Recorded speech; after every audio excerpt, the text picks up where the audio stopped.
तो पंजाब में पिछले दिनों हुई 89 खदानों की नीलामी के मामले में ये बड़ा खुलासा हुआ है और इसी खबर पर ज्यादा जानकारी के लिए पुनीत मेरे सहयोगी चंडीगढ़ से मेरे साथ जुड़ गए हैं। पुनीत, ये जो बड़ा खुलासा हुआ है और सरकार की तरफ से लगातार कहा जा रहा है, ई ट्रांसपेरेंसी की बात की जा रही है, भ्रष्टाचार मुक्त सरकार की बात की जा रही है, लेकिन इस तरह के अगर नाम सामने आएंगे, क्या कुछ समझें, क्या मायने निकालें?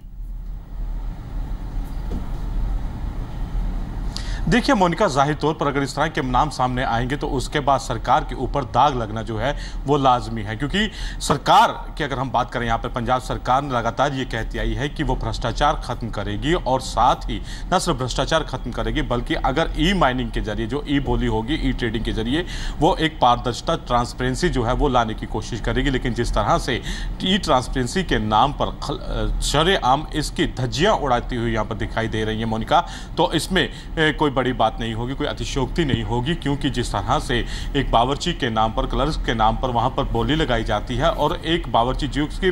तनख्वाह कितनी हो सकती है इतना अंदाजा हम खुद ही लगा सकते हैं, और वो 26 करोड़ रुपए की लगभग बोली लगाता है। और बाद में जब राणा गुरजीत से इनके बारे में पूछा जाता है तो वो ये कहते हैं कि वो बावर्ची नहीं था बल्कि वो उनके परसुल विभाग में काम करता था। अगर परसुल विभाग में भी काम करता था तो उसकी कितनी सैलरी होगी, क्या वो इतनी बड़ी बोली लगा सकता है? सबसे बड़ी बात ये उठती है यहाँ पे मोनिका कि इसके बोली लगाने के पीछे किसका हाथ था, किसकी सपोर्ट उसको मिल रही थी कि वो 10 लोगों को क्रॉस करके, 10 लोगों को पछाड़कर वो इतनी बड़ी बोली तक पहुंचा। ना सिर्फ वो अकेला पहुंचा, उसके अलावा कुलतार है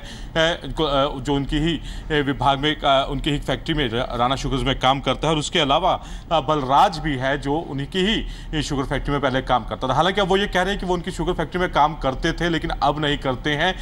वो अब कैप्टन रंधावा सवाल खड़ा ये भी होता है, जिन्होंने ये बोली लगाई है उनकी फैक्ट्री में काम। बिल्कुल पुनीत, यहाँ से सवाल ये भी खड़ा होता है, सिर्फ ये कह देने से कि ये कर्मचारी मेरे यहाँ पर काम नहीं करता, क्या इसे संतोषजनक जवाब देखा जा सकता है, उस संतोषजनक जवाब के तौर पर लिया जा सकता है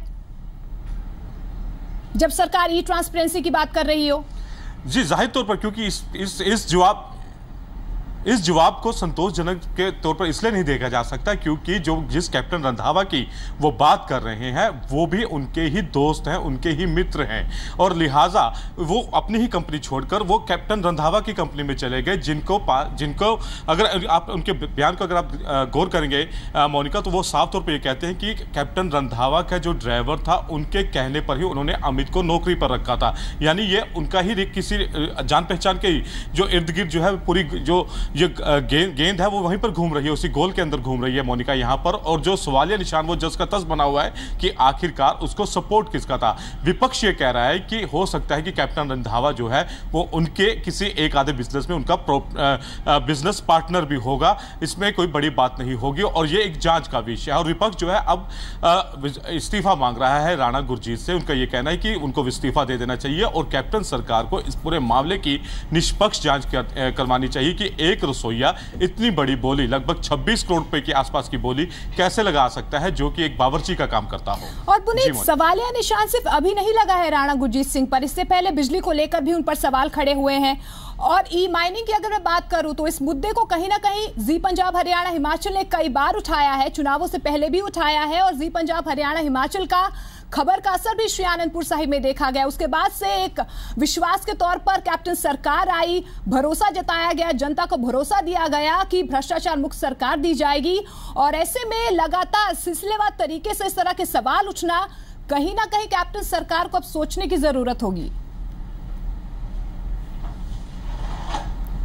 जी, जाहिर तौर पर मोनिका, इसमें आत्मचिंतन की जरूरत कैप्टन सरकार को होगी, क्योंकि एक के बाद एक जो इल्ज़ाम लग रहे हैं, और वो इल्ज़ाम भी सिर्फ एक ही मंत्री पर बार बार लग रहे हैं। जैसे पहले भी आम आदमी पार्टी ने सवाल उठाया तो उसमें भी राणा गुरजीत का नाम आया था कि उनकी अपनी एक पावर कंपनी है और अपनी पावर कंपनी के होते हुए एक पावर मिनिस्टर का अहदा कैसे संभाल सकते हैं, यो चाहे जाने या अनजाने अपनी कंपनी को फायदा पहुंचा सकते हैं। ये आरोप जो था वो आम आदमी पार्टी की तरफ से लगाया गया था। और अब दूसरी बार जो आरोप लगा है वो भी राणा गुरजीत के ऊपर ही लगा है कि उन्होंने अपने ही यहां पर काम करने वाले एक नहीं, दो नहीं, बल्कि 3-4 कर्मचारी जो पहले उन्हीं की कंपनी में काम करते थे, अब वो दावा कर रहे हैं कि वो काम छोड़कर जा चुके हैं, इससे उनका कोई लेना देना नहीं है। और तार जो है वो फिर राणा गुरजीत से ही जुड़ते हुए नजर आते हैं। तो कहीं ना कहीं दाल में कुछ काला यहां पर जरूर नजर आता है। बिल्कुल, और जांच का विषय कहीं ना कहीं ये पूरा मुद्दा बन गया है। फिलहाल इस तमाम जानकारी के लिए पुनीत आपका बहुत बहुत शुक्रिया।